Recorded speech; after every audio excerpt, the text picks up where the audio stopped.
All right. Hey everybody, how you guys doing? Hey Avatar Nation, how you guys doing? Happy Saturday. Happy Saturday. Hope you guys are doing well. Everything is A-okay.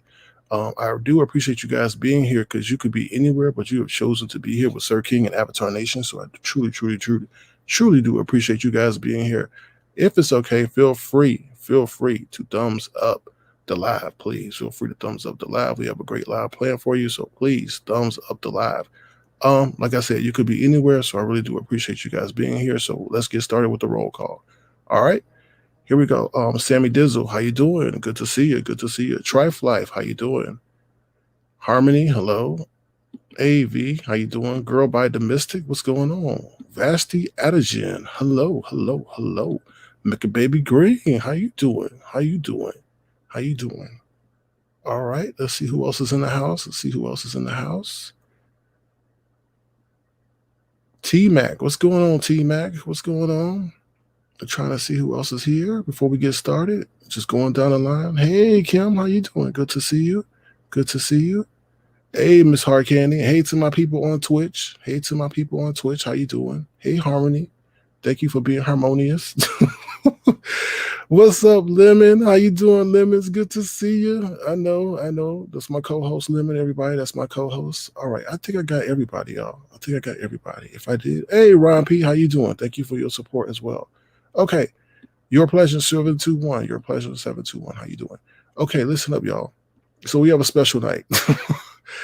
Hey, One Firefox, how you doing? Vibrant Love, how you guys doing? Thank you guys for coming in. I really do appreciate that. Oh, hey, Miss All-Dat. How you doing? Okay, Spicy and Philly, what's going on? All right, listen up, y'all. Oh, Lord, y'all just keep coming in. My goodness. All right. Hey, Therapy, what's going on? Miss Star, how you doing? Hey, just Erica, what's going on? How you doing? All right, y'all. So I have a special guest in the house. Hey, Gemini75, how you doing?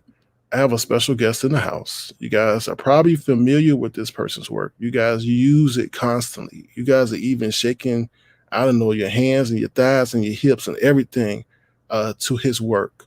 So I just thought I wanted to reach out to him, bring him to Avatar Nation, since we use his work and everything. And I just want you guys to put a name and a face with his creation. Okay. So before we get started, I've got a little bit of a mini trailer. So as you know, I do have the guy. I have his name, Quincas Moreira. I hope I said it right. Quincas Moreira. I have him here. He is the producer, the composer of Scratch the Itch. So before I bring him up, I'm going to show you guys a little bit of what he's accomplished. It's going to be brief because StreamYard only gives me 30 seconds. But without further ado, Here we are with Quincas Moreira. Here we go.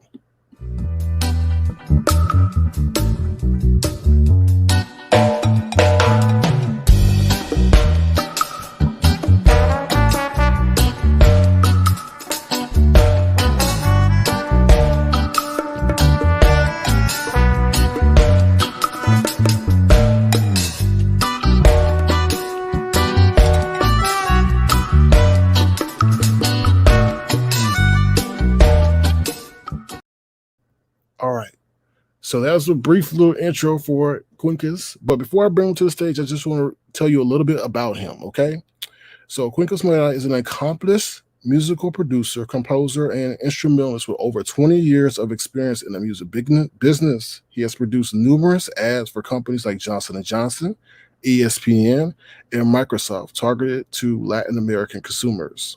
He's also the 2017 Phoenix Award winner for scoring the film The Devil's Freedom. He's also an invaluable contributor to the YouTube audio library, where he's composed more than 100 songs that are used by many content creators in their videos. He has also produced some of the most popular songs in the YouTube library, such as the famous Scratch That Itch and Jazzathon. So without further ado, I would like to bring Quincas to Avatar Nation. How you doing? Quincas, how Hey, hello everybody. Thanks for having me. All right. So, Quickest, I brought you here because I said a lot of people use your work. You're famous here over in this area for Scratch That Itch and so forth. When you say here in this area, what do you mean Oh exactly? no, I don't think you want to know, but I mean, I'm just going to say, there's a certain area of people who, I don't know if you're familiar with these individuals, but there's entertainers such as their names are Kaya and T.S. Madison. There were people that were following him, and I mean following them. And since when they fell out, there was a slow evolution of people who just spun off and started their own things, and they Hmm. gravitated to using different copyright-free works in their videos. And Okay, one of the most popular ones is yours, which is Scratch That Itch. cool. That So yeah, comes as a surprise to me.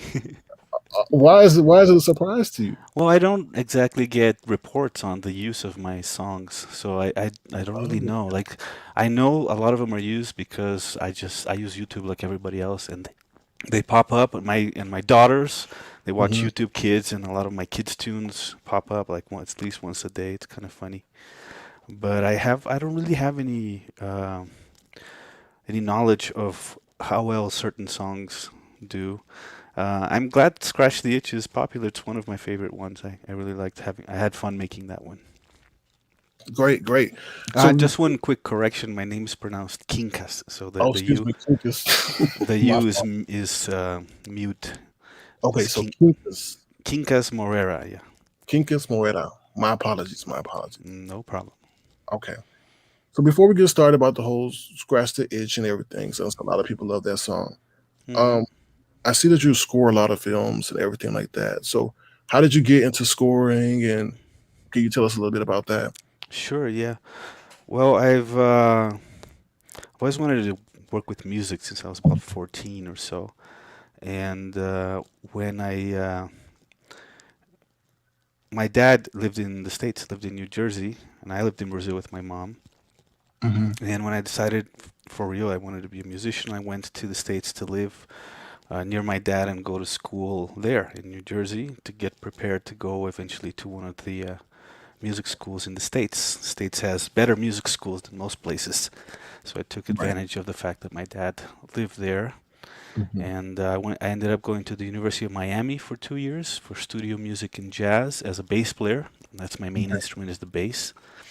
And I've always loved funk music. That's why I got into bass actually, because I started listening to a lot of funk, and the bass is king in funk music. So I just fell in love with it, and jazz too, like Jaco Pastorius and Stanley Clark and all of them. So I went to school in the States in University of Miami for 2 years. Then I went to the New England Conservatory in Boston for 2 more years, and that was a little bit of more crazy exploration. It's called contemporary improvisation. So it was more experimental stuff, more searching beyond what we recognize as music, as far as making art with sounds and stuff. So that was fun. But then when I finished, I was like, "Oh shit, what am I gonna do for money now?" Right? So I got this fancy certificate for contemporary improvisation. What do I do with this? And I went back to Brazil. I got married and had a kid in the States and went back to Brazil. That Okay. was 2000. Right. And when I was in Brazil, I got introduced to some people that worked in a production house for advertising. And I've always been a multi-instrumentalist. I had an easy time picking up different instruments. So my main instrument was the bass, but I could also play guitar, keyboard, a little bit Hmm. of drums, a little bit of percussion, even sing or whatnot. So it turned out they hired me initially as an engineer, as a sound engineer at this studio for jingle house, I guess you would call it in the States. And I was trained there. It was a top tier studio in the main capital city of the Latin America, São Paulo. So I was doing commercials for big shot companies like Microsoft and Johnson Hmm. Johnson, like you mentioned, Hmm. and a lot of work, like easily 10 hours a day. You do like three different commercials in one day. It's really crazy, but it's awesome training because it sort of helped me hone my skills, both instrumentally, because sometimes you just need like a conga part and you don't even have time or money to hire a conga player, so you just pick up the congas that are sitting there and kind of learn how to do it. So every day I was sort of learning more and more, and so for about 10 years I did that in Brazil for the entirety of the 2000s. So from Hmm. 2000 to about 2010. In fact, around 2007, I left the company that I was working for and started my own called Quinquillaria. It was named after the band that I was also the front man for, where I wrote all the music and I directed the band and all of that. So I've tried many different things. I've done tours as sideman, as bass player in Europe for certain Brazilian artists. All of that in the search for what my place was in the music world. And then in about 2011, I think it was, I came to Mexico. I was invited by a friend with whom I'd worked to come spend 10 days in Mexico helping him launch his record that I'd worked with him on. And I fell in love with the country, and I also fell in love with a lady over here. Okay. I had been already separated from my kid's mom for many years, so I decided, and my company wasn't doing too well after the 2009 crash, Hmm. and my ex-wife decided to move back to the States with the kid, who was 11 then. And so I felt kind of uprooted from my life in São Paulo and at the same time excited about Mexico. So I just moved to Mexico. And when I did, I'd sold all of my gear, right? I had a studio, a huge studio full of stuff that I'd accumulated over 15 years or so. So I decided to sell all of that because it didn't make sense to bring it to Mexico because things are like worth more money in Brazil because it's hard to import over there, and they're easier to buy in Mexico. It's cheaper because it's Hmm. close to the U.S. and stuff. So it made more sense for me to sell everything over there and bring the money and rebuild my studio with the money once I was here. Just what I was doing. And one of the guys that was interested in some of my stuff is the composer for a big movie called City of God, which was indicated for an Oscar. And this guy, he's a friend of mine. We worked in advertising together sometimes. He came over to check out my drum set. I had a 1960s Blue Sparkle Slingerland kit that I'd Hmm. brought from Boston to Brazil. And he wasn't that impressed with the drum kit, but that started a conversation where he said, "Are you really going to Mexico? Well, that's cool. Well, then you should meet this friend of mine who does music for movies over there." So he introduced me to a friend of his, and when I came to Mexico, this guy invited me to a workshop where I met a lot of other aspiring film composers and some directors. And one of the directors that came to this workshop was the guy who directed The Devil's Freedom a few years Hmm. later, like 5 years later. And we met, we got to work together, and we got along. We both were pleased with how professional and experienced the other one was. With 10 years of advertising work, I think that prepared me for work in movies. It made me agile with production, versatile, agile. understand how to interpret an image and sound, and how to interpret the language that a director uses to explain himself too. So we did the music that I did on this workshop. He ended up using for his next movie, which was called El Paso. So it's about El Paso, Texas, and which is a border town, and Hmm. how some Mexicans end up running away from the narcos and crossing the border, but then they end up as refugees, right? But then they end up in some sort of immigration limbo over there. So that's what that movie's about. And then since he liked working with me, he started also seeing my experimental work. I Hmm. build my own modular synthesizers. Right. It's my hobby, apart from music, is to solder the little transistors and capacitors and create these large uh, instruments. I have some here, but they're all facing me, so you can't really see them. Maybe a little Right. later I can turn the screen. Okay. And I do a lot of crazy music with these. Like some people would call it noise. It doesn't necessarily have melody or harmony or rhythm or anything. It's my way to push beyond and try to find new things that I can then bring back to more normal music.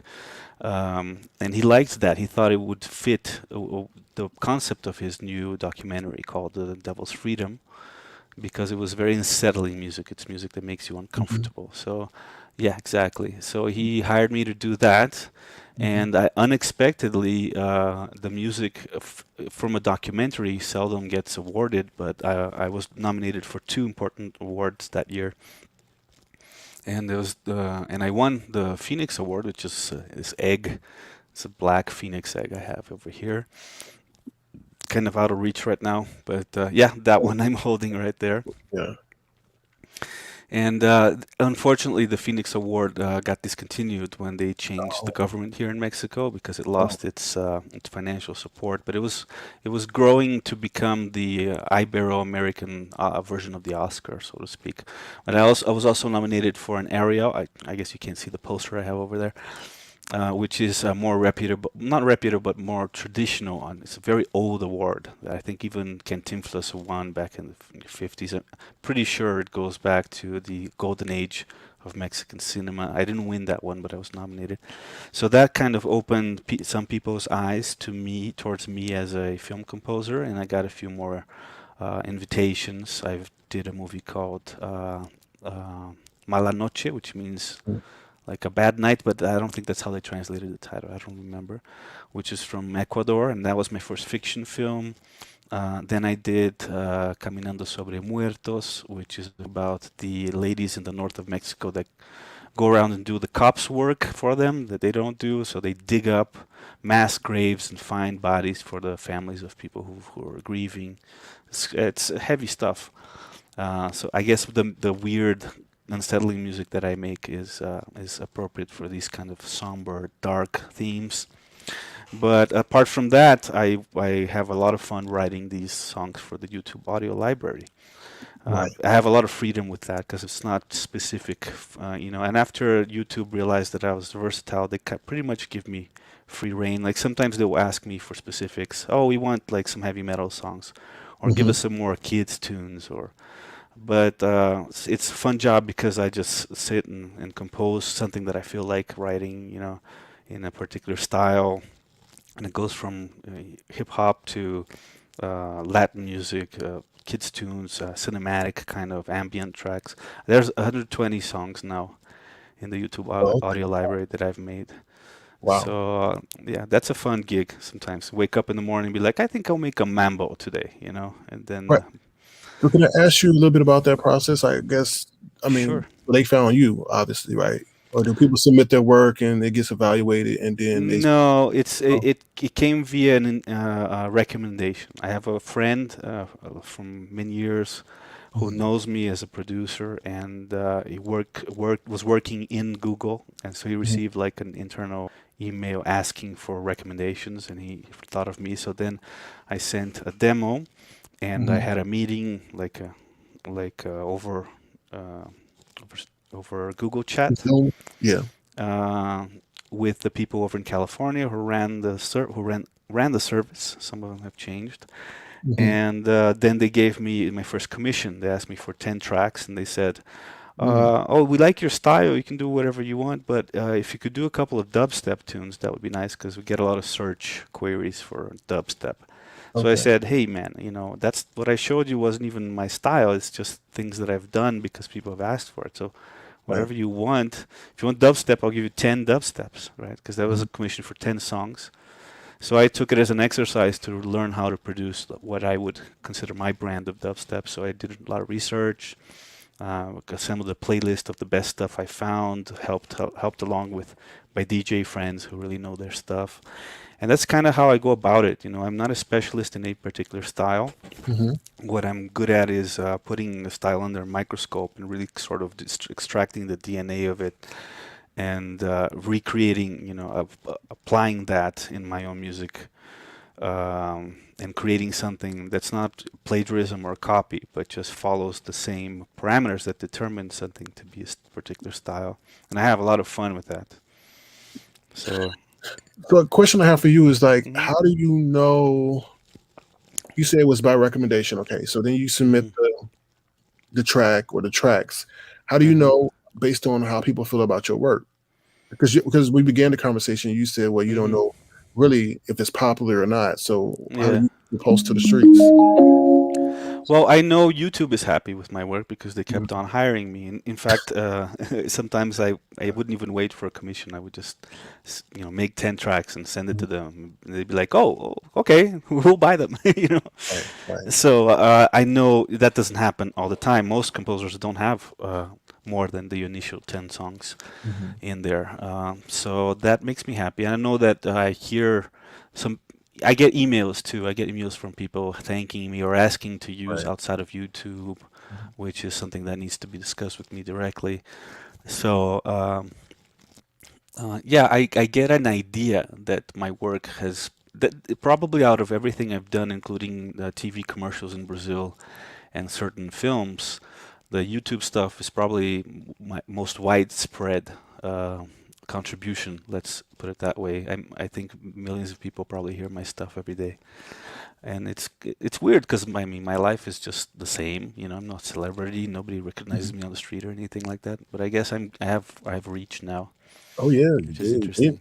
they know your work, and it's interesting because I think a lot of people felt as if you maybe proposition or went to Google, YouTube, and say, "Hey, I would like to be included in your audio library." But it's really cool to see it was the opposite. So that's pretty cool. Yeah, yeah. It starts with a recommendation, and Hmm. and I've been able to recommend somebody myself.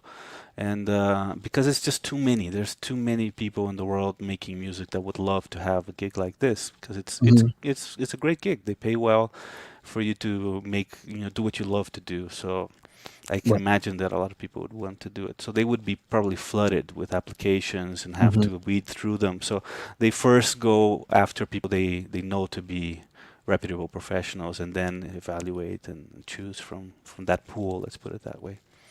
So I Okay. had to work up to where I could be recommended for a job like this. Well, congratulations, and you're doing an excellent job because you're very multifaceted, and a lot of people are pleased. Like I say, now can I play scratch the itch a little bit? So, because a lot of people know your work, can I play Sure. that? Because Yeah. there's a lot of stuff going on regarding that song. So, Yeah, I've heard. yes, so I'm gonna play it real quick, and then I'm just gonna ask you about the song. So here we go. Hmm.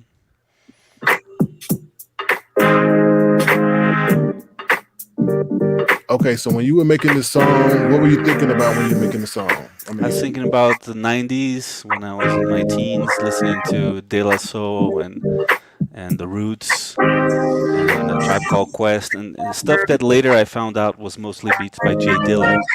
I mhm, didn't really know at the time. This particular groove I remember from something similar. I didn't even go listen to it. I just from memory tried to do something similar from De La Soul's uh, Stakes is High album. mhm. That's like my favorite hip hop album of all time, probably because it meant something to me in my personal history. Okay, so the stakes is high. Is you would say your best or your favorite album?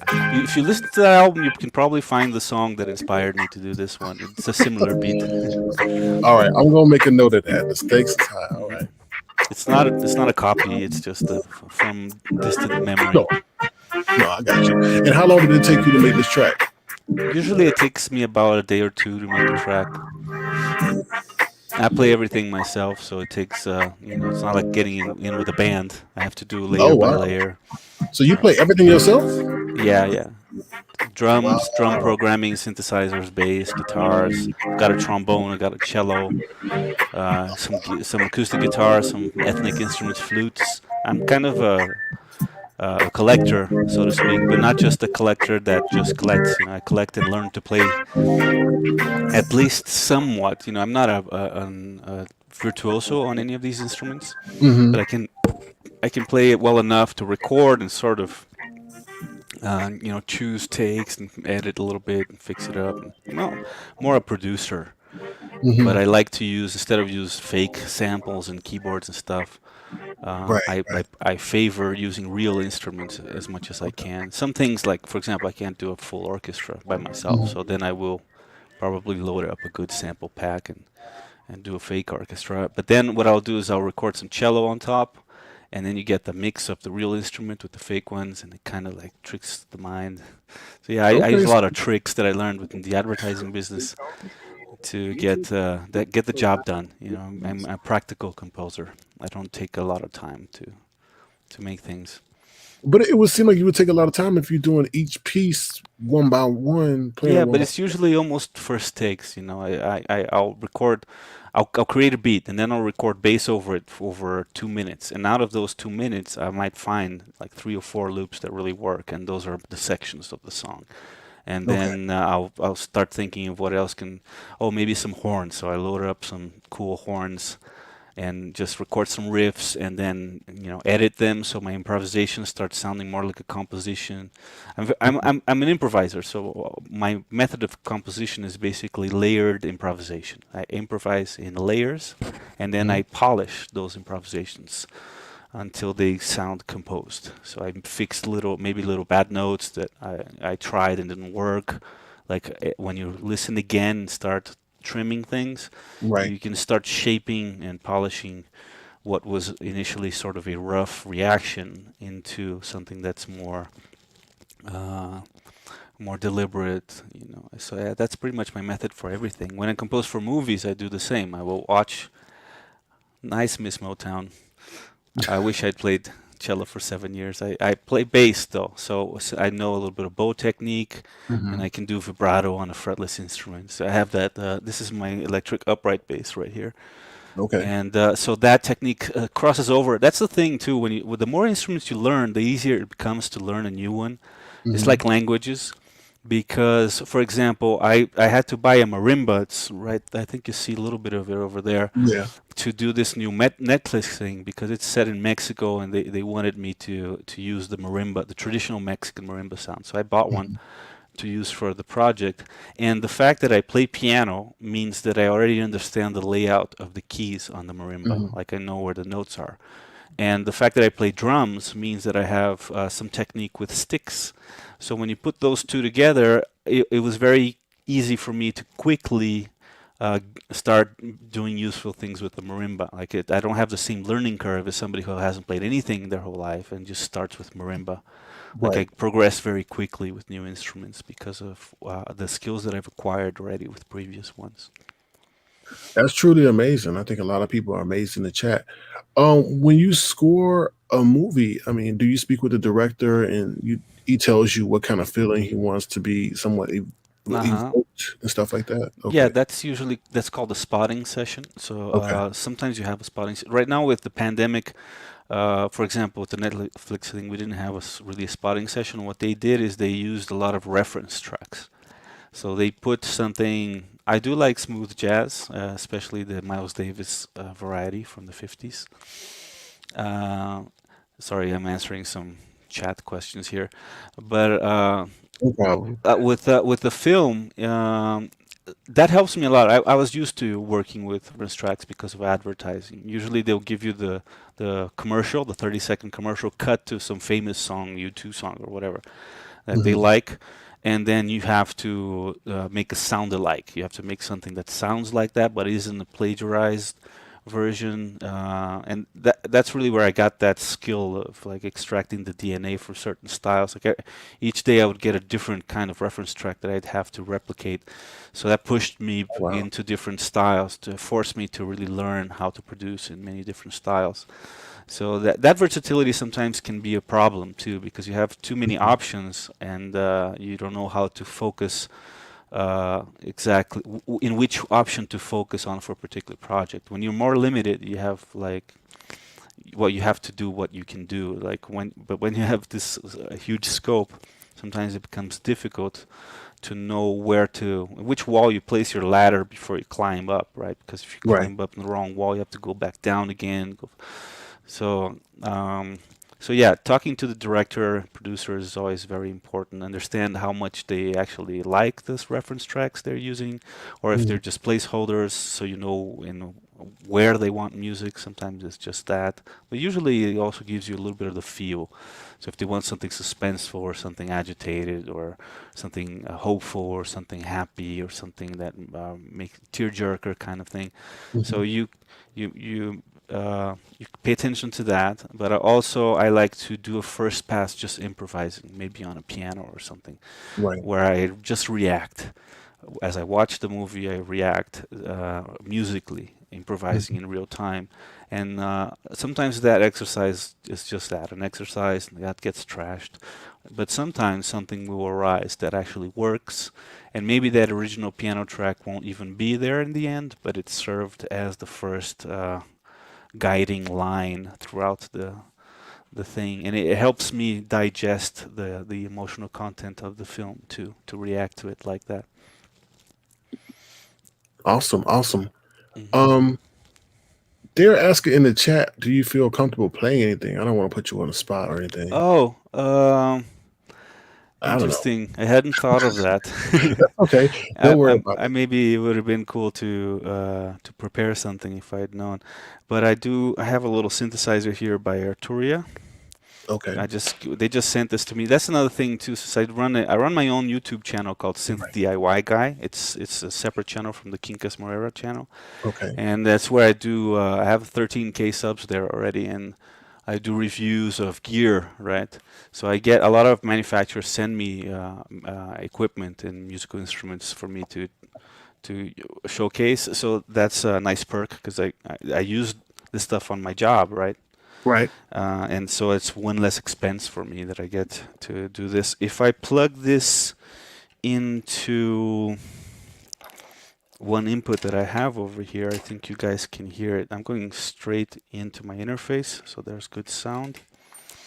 And here I have a little cable. I have a delay, like an echo effect. Let's see if you guys can hear me playing this synth right here.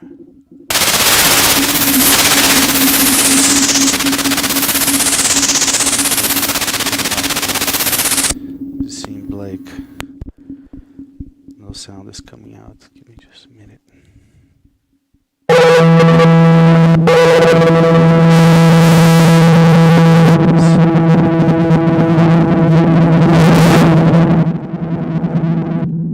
All right, I think I have to come over here. You guys didn't hear it. We hear you. I hear you. You hear me, but not any music. Oh, there we go. There it is.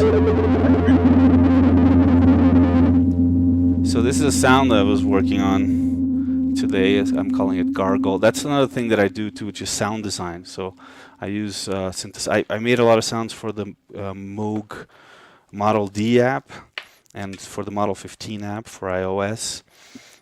So yeah, so it's programming the synthesizer so that you can choose a sound, and sometimes those sounds that you see that come with the synthesizer, I made them. So Oh this one I wow. call it gargle. It's just kind of a weird sound.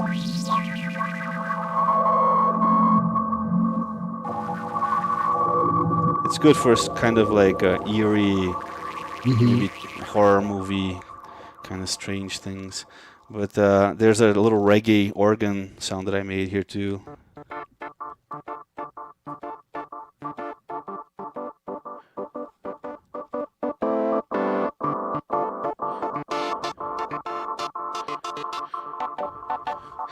And this has a Pretty nice cool. little touch plate keyboard. They're not real buttons. It's like a printed Oh. circuit board, Hmm.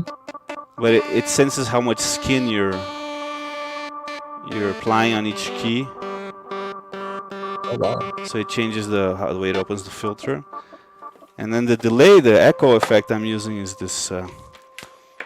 Can you see it? It's kind of stuck on cables here, but it's really nice. It's Okay. got tube distortion Hmm. on it. You can't really see the valve. It's over here. We see it partially. Yeah. Yeah, so this thing has tube distortion, has an analog filter, and a really long digital delay. So it's really nice for kind of effects. And so these are the toys that I get to work with during the day. This is just a quick example. Like Hmm. I didn't I could have prepared maybe a little Oh, performance that's for you okay. guys, but That's okay. It's all right. the modular synthesizers, they kind of look like this. I have one Okay. right here in front of the computer. So they're made up of little modules that you put together. So this is one thing, this is another thing, and you screw them together into a rack. And then you Hmm. have to use a lot of wires. It looks like kind of a telephone switchboard from the 40s. You know, my studio is all like a bunch of little devices that can connect and communicate to each other, and you create sound that way. You take an So oscillator to a filter to an amplifier to distortion, and a keyboard controls certain parameters and so so was on. that So just something you fell into, or? yeah, it's as a producer, you know, I'd already been producing for a long time, and Mhm. you get stuck in ruts when you use the gear that everybody has. So everybody has Pro Tools, everybody has the same plugins, everybody has the same soft synths, Mhm. and you get lazy because there's a lot of presets. So you just scroll presets and use the sound that's already there. And Right. I started veering off more towards trying to craft my own sounds, and I think that's part of what makes my music a little bit different from other music that you find in audio libraries. Like a lot of it sounds kind of canned, Hmm. Hmm. and I think my music doesn't always sound so canned because I'm putting in that effort to use actual real instruments. Oftentimes I'll play drums. I have a drum set in the closet over there. Right. Instead of like, it's really easy to just load up a drum sound on a keyboard and play fake drums, you know. But you can tell. Now, sometimes that's what I do because it's what's appropriate for a particular style. But with funky stuff, usually I try to play the drums myself and mic them up and everything. Hmm. So it's like the bass. I always play real bass unless the style asks for synth bass. So I can play jazz on the upright. I can play rock or funk on the electric or reggae.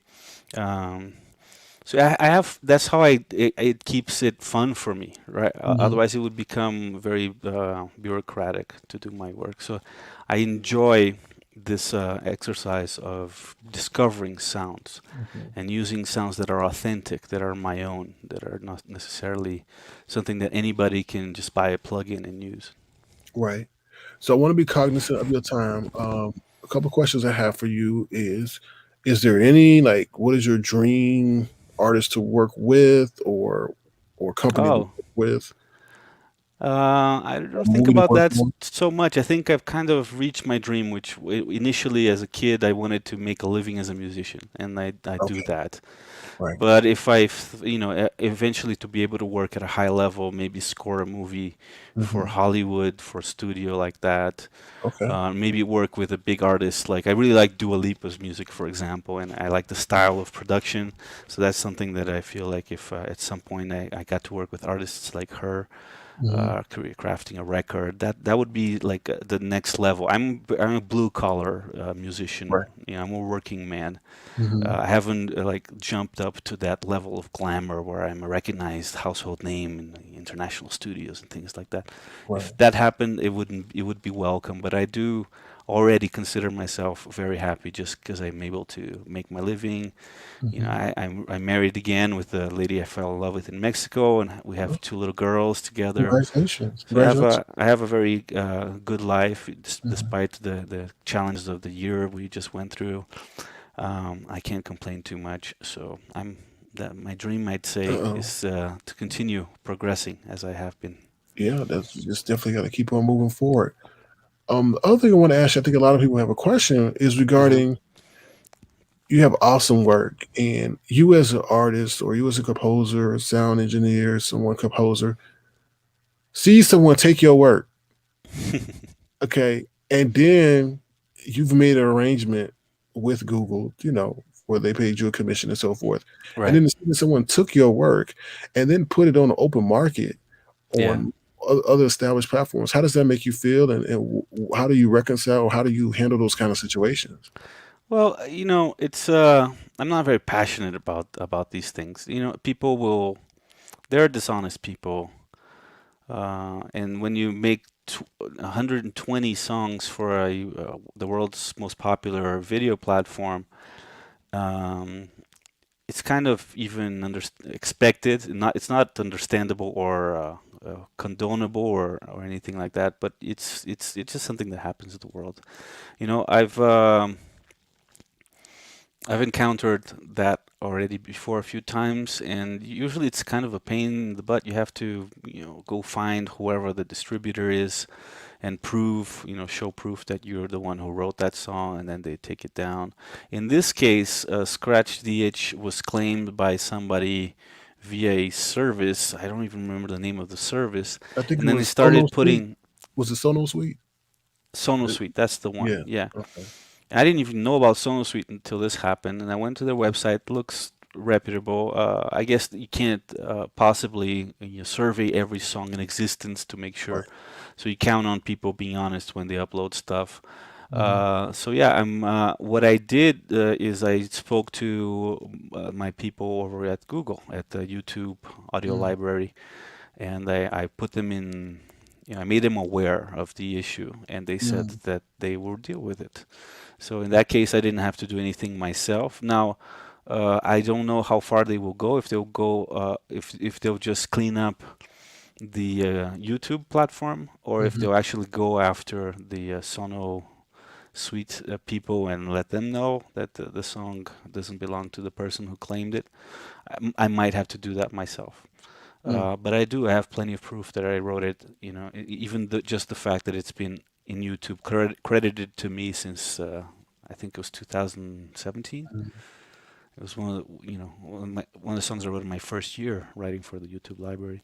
So for me, it's just business. It's just a nuisance, something more that I have to write some emails about and clear Okay. up.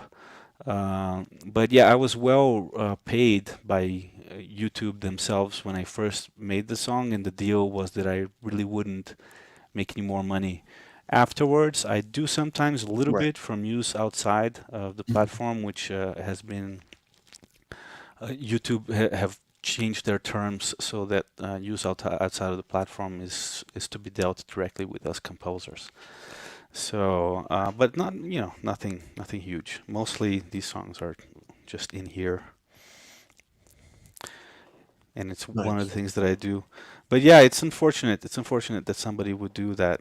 How do they think they can get away with it? Maybe they think that for as long as it doesn't get caught, they'll make a few bucks. I don't know. It's I mean, I don't I know what mean, makes people want to do dishonest shit, but it happens sometimes. I know a lot of people were mystified to see that they put it on. What was it, Apple and Amazon? Hmm. And it's You know, there credited to Fibum Nation or something like that. I don't yeah. even know what that is. I And don't know if it's that's it's crazy. yeah. I don't know. I think I think it derives from some content creator, but I think they were trying to make fun of this content creator or something. And she plays your song actually, and she Hmm. would begin her broadcast. Every broadcast she would begin that song with. Which And person are we talking about? her Is name is it Fry Babe. is this the person that claimed my song? I don't know. I Okay. don't. I can't say. All I right. can't, I can't say. But they would. No, no. What I'm saying, they didn't. They would use, since it was copyright free. They Hmm. would use the song at the beginning of their broadcast, just like Right. anybody else. Right. Um, they would use the song, and they would just incorporate it inside in their broadcast, Uh-huh. and it became a staple. And then people just started using the song Right. somehow, some way. Um, they said Five Bum Nation, I guess, to make a mockery of her Hmm. or something, and they started striking pages and stuff. I don't know. Okay. Yeah, it's a scam, I guess. It seems strange because technologically, I would think that the songs that are owned by YouTube, that a company like SonoSuite couldn't just because that there's a page that was automatically generated by the YouTube algorithm with that song, and how did that algorithm not detect that that's a song that's owned by YouTube themselves? You know, so I Have guess you? there's a Yeah, flaw in the system somewhere. They're probably addressing that now. yeah. There's definitely a flaw in the system, I Yeah, guess. I mean that And kind of thing shouldn't even be technically possible. You should just get immediate like, oh, if the song cannot be like you do. You know, if I, for example, I got some strikes on Apple. I tried to upload some of my songs to oh wow. via DistroKid, Mm-hmm. and Apple Music flagged some of the songs as already having been uploaded with different names. So I'm gonna have to start doing a little bit of a hunt Oh for these Lord. thieves, which is annoying. It's not something I'd much rather use my time to be composing more cool music. Yeah. But yeah, I guess that's something that I'm gonna have to start doing more. Um, One thing that helps is when I upload them myself first, you know, so Mm-hmm. that which technically originally based on my contract with YouTube I wasn't supposed to be able to do, but apparently now I can. So that's something that's helpful. You know, it even helps YouTube because they know that these songs are being claimed by the rightful author, and they're not really monetizing these songs outside of the platform themselves. So. Mm-hmm. Um, And I guess the biggest question a lot of people had was there's something called audio tags, and you can easily run it's like an audio bot. So they were just saying uh-huh. if something was in the library. How could someone sit up there and claim the same pretty much work Yeah. that's in the library? I mean, Yeah, that it's was, the exact same work. I'm pretty sure it's a technical faux pas. Some maybe the do you think it was rearranged no, I don't think somehow? so. Some way? I think it simply went through. It went under the radar somehow. Right. Like I mean, that's me. I don't know. They haven't told me anything specific. YouTube. They just said that they were gonna take care of the wrongful takedown notices Okay. first, and Okay. then possibly take down the song. Um, Oh, take it out but of the I, library.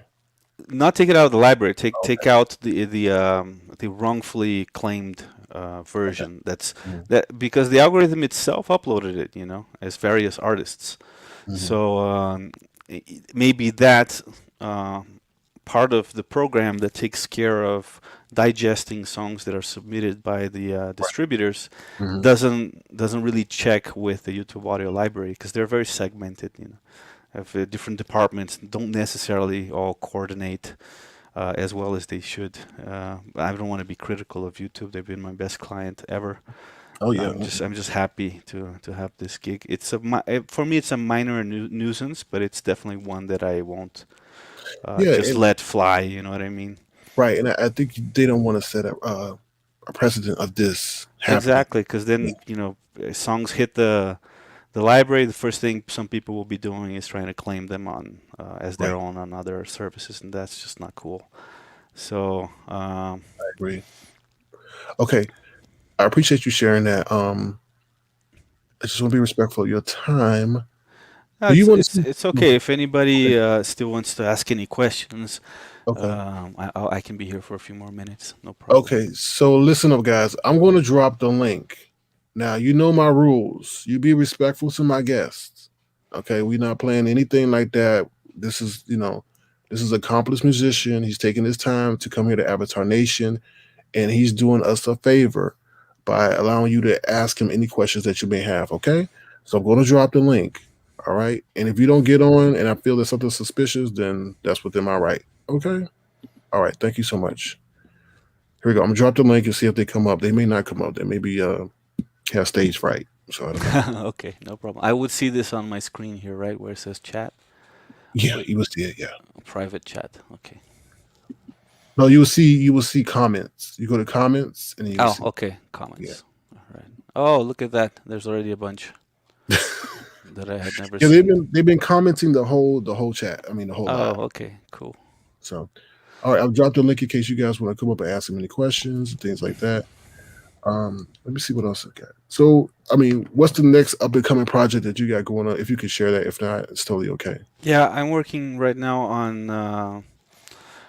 on scoring a Netflix docu series. It's a 4 episode series produced and set here in Mexico. I can't really talk too much about it other than that, and that's Mhm. my first Netflix commission. So I'm excited. I'm hoping I do well enough to get called back for more.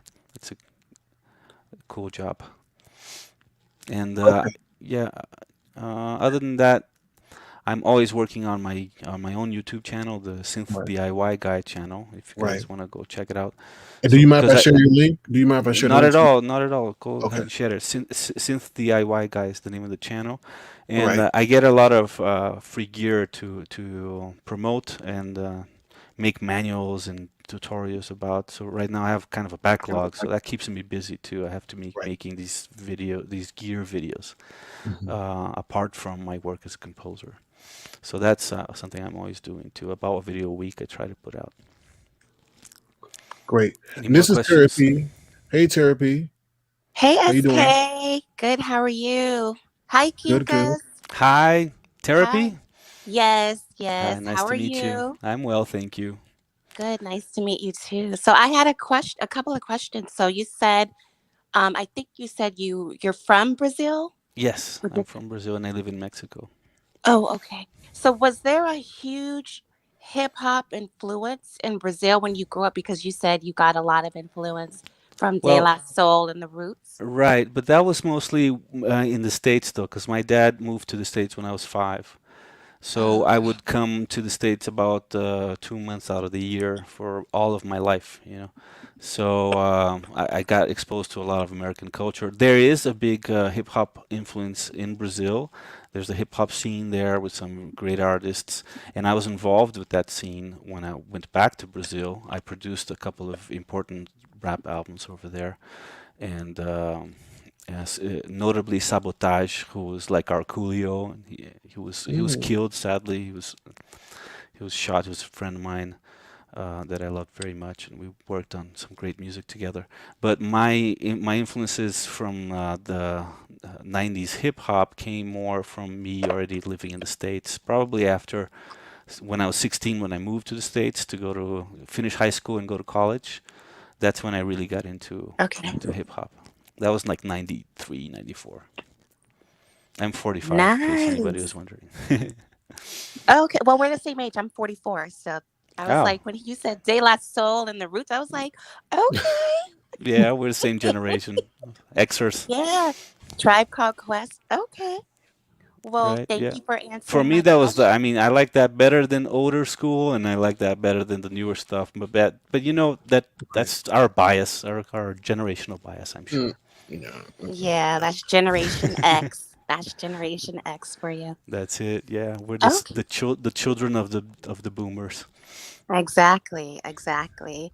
Well, thanks for sharing your story. Hold on. I love Scratch the Itch. That is my jam. I love it. Oh, So I'm glad I'm to gonna hear that. Yeah, I'm gonna check out your catalog. So, Hold, Thank you. and yeah, Therapy, hold on 1 second. Okay, so here okay. comes Spiller Boy is a great fan of your song as well. Scratch that itch. Hello, Spiller Boy. How you Oh, doing? that's my love. Hey, Hey, love. what's going on? Hi, nice to meet you. I just wanted to come up because I didn't actually reach out to you. I am the first person that was actually targeted that Okay. actually got struck.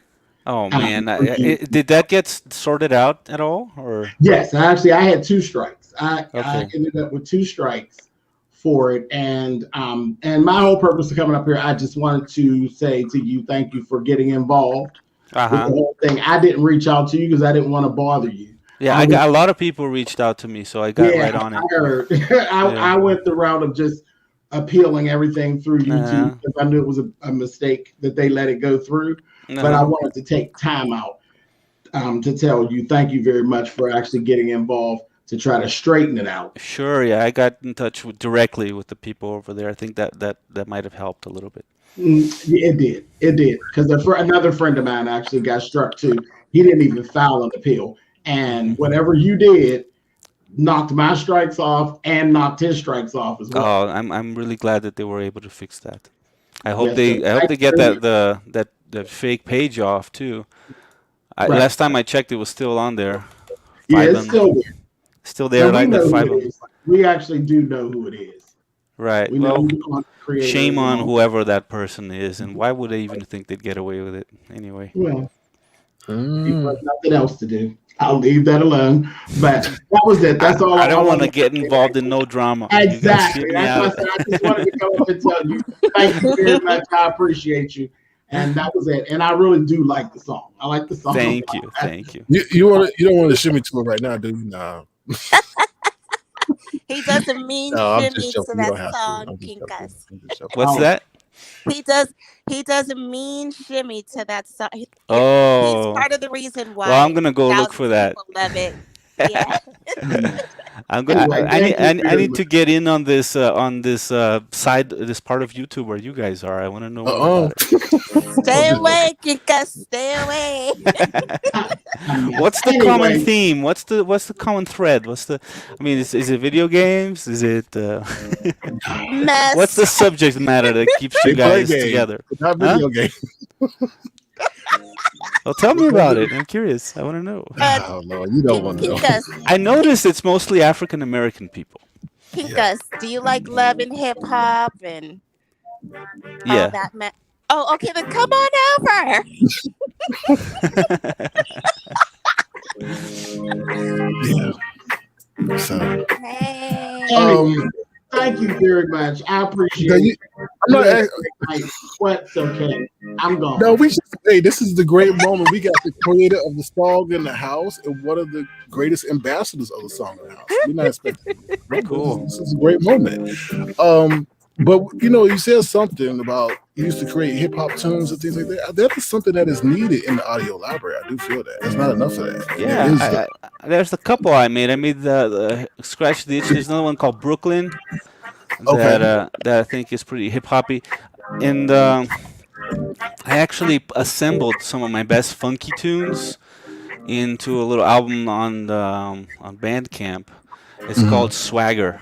So if y'all go to Bandcamp, look for my name. There's an album there Okay. called Swagger, and it's Scratch the Itches on there, and a bunch of other funkier tunes that I've made. Not all of them are hip hop. Some of them are more like Right. 70s funk, which I Mhm. also love as a bass player and all that. Some songs I used are a little more like future retro, like modern Right. interpretation of older styles, kind of like the Dua Lipa thing. And so yeah, it's really the genre of music that's more of my heart. Like I said, I'm versatile and I do anything, Right. but definitely funk, hip hop, reggae, Afrobeat. Basically black music in the Americas is what I really love. Cuban Oh wow. music, Brazilian music. It's all African roots Right. stuff, and that's what made me really get into music. Like I like doing experimental stuff and more classically inspired stuff too, but definitely what makes me move is the groove. Right. This Scratch the country. Itch actually reminds me of the 80s. It always did. When I first heard it, it reminds me of the 80s. Because I use the beat like from the 90s, but then it's got the horn riffs and stuff that Mm-hmm. you wouldn't really find in the 90s productions. So it's kind of a mix. Cool. Well, I'm old. I've been around for a while. I'm honored to know that my song is such a hit. It's a good song. It's It a good is. It's a hit. It is a hit. is. Well, I should write the lyrics to it then.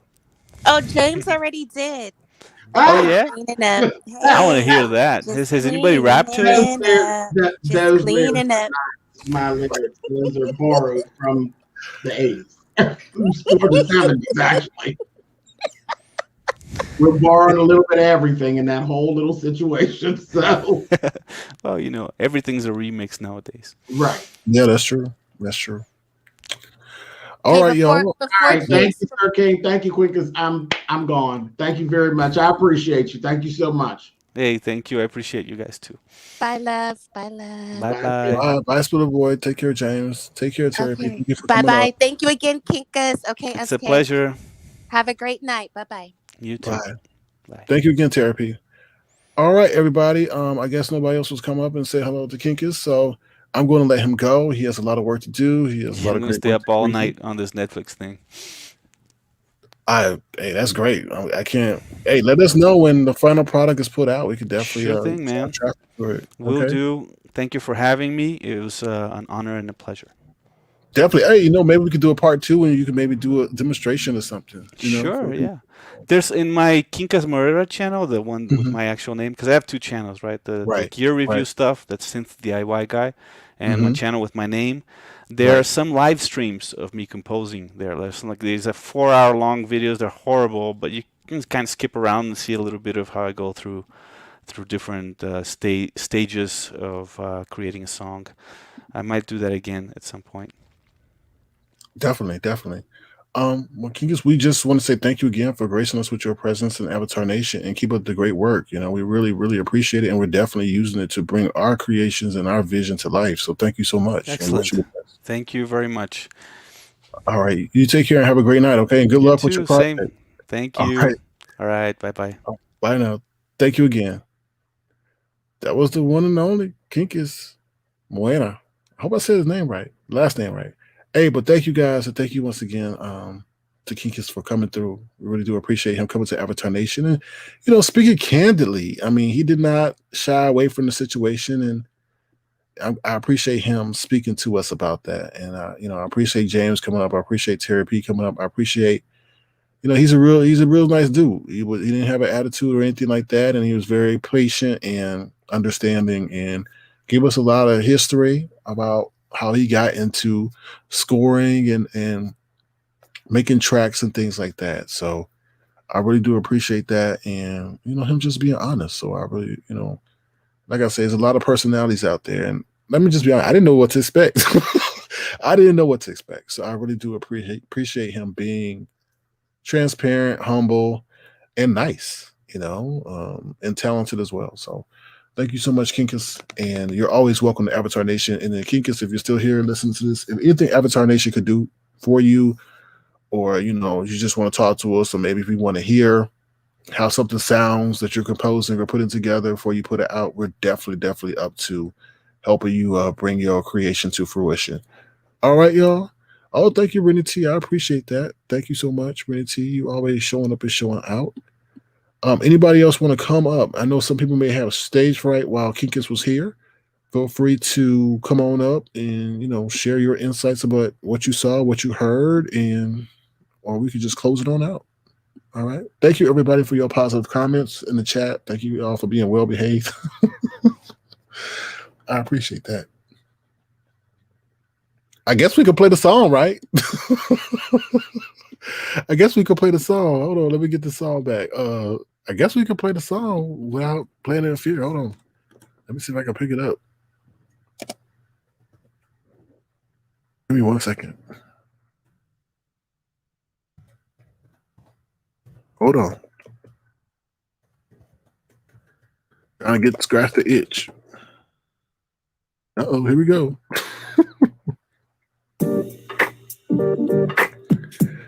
I guess we could play the song, y'all.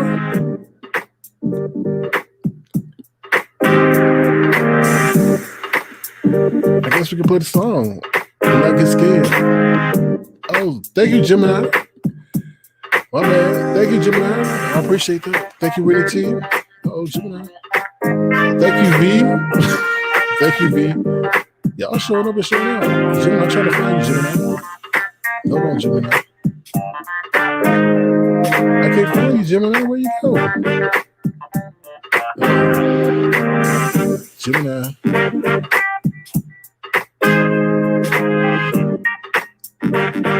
That's all I see, Gemini.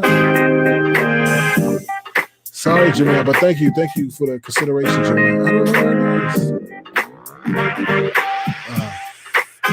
It's not showing it. Gemini, it's not showing it. Sorry, Gemini, it's not showing it on my end. But I guess y'all, we could play the song. It's y'all song. Thank you, V. Thank you, Black Strawberry Apple. Guess y'all can play the song again, right?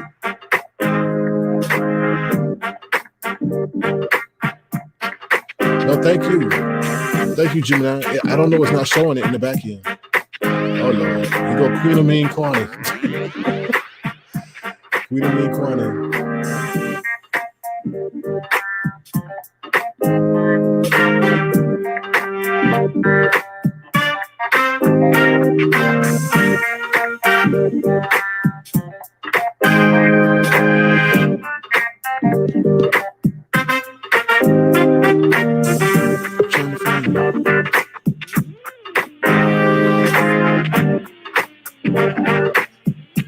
What's up, Lemon? How you doing?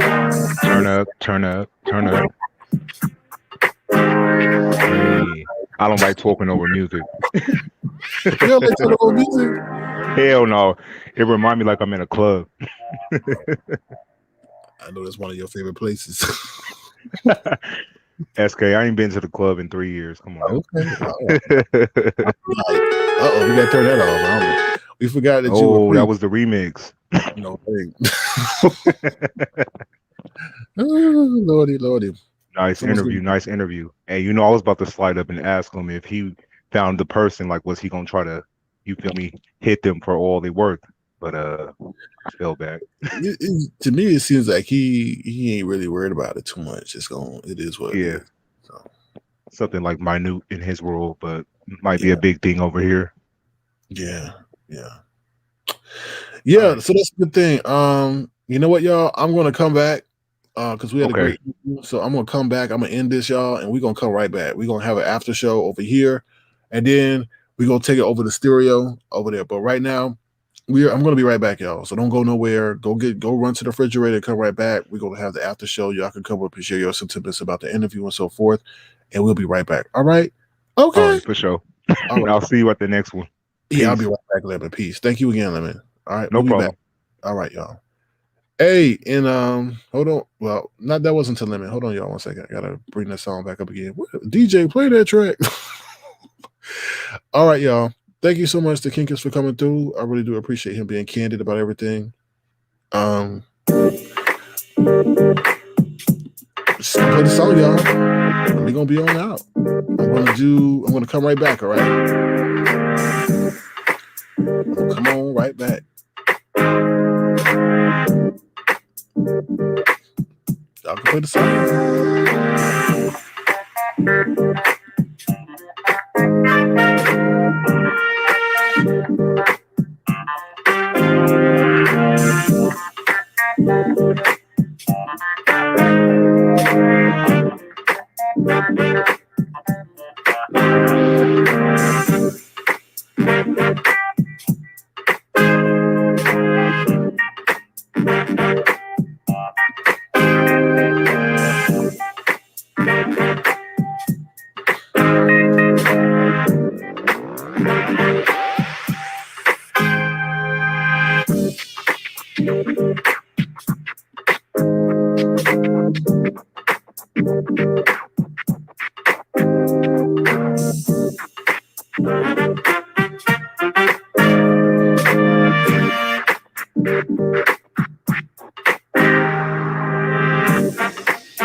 All right, y'all. We'll be right back.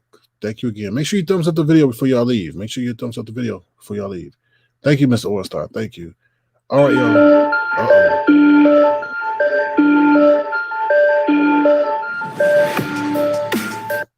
All right, so we're going to be right back. Thank you, everybody. Take care. Thank you again, Kimberly Black. We'll be right back. Kimberly Black, we'll be right back. Okay. All right. Uh-oh. Okay. All right. Bye, y'all. That was the video, y'all. Bye.